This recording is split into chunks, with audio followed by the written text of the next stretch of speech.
Presidente del Senato.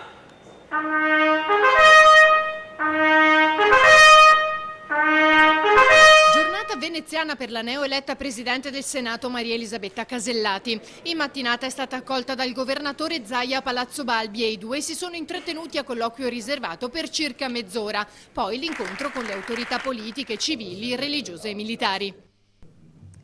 Devo dire che pur avendo un ruolo istituzionale nazionale, quando sono in Veneto, quando si parla di Veneto, il mio cuore batte più forte.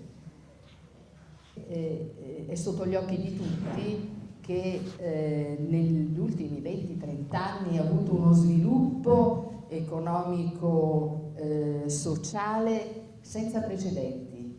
E è un Veneto che poi guarda alle sfide che il futuro pone ed è per questo che merita un ruolo di primo livello nel nostro Paese. Nel corso dell'incontro il governatore ha esposto alla Presidente alcuni temi importanti in questo momento: il teatro stabile declassato, i giochi olimpici invernali a Cortina e il percorso verso l'autonomia del Veneto, iniziato con il sì di circa 2,5 milioni di elettori. Ben inizia a metà dell'opera, direi proprio di sì, c'è una Presidente donna veneta, la prima Presidente donna del Senato, ci fa ben sperare, soprattutto visto e considerato che nel discorso di insediamento la Presidente Casellati ha fatto l'accenno all'autonomia e a quello che è la massima aspettativa per noi veneti.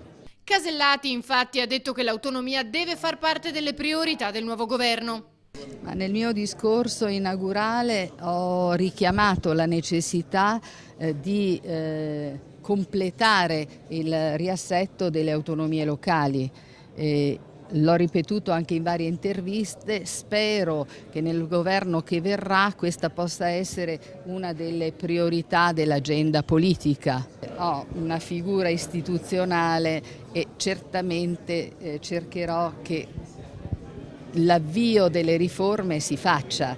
E mentre il percorso prosegue con l'incontro lunedì tra Zaia e i parlamentari veneti, c'è un altro tema che sta molto a cuore al governatore e non solo.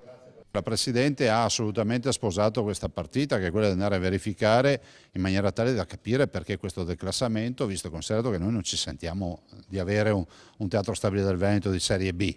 E quindi vogliamo tornare nel gota dei grandi teatri stabili nazionali ed è giusto che venga riconosciuta la prima categoria, anche il teatro stabile del Veneto.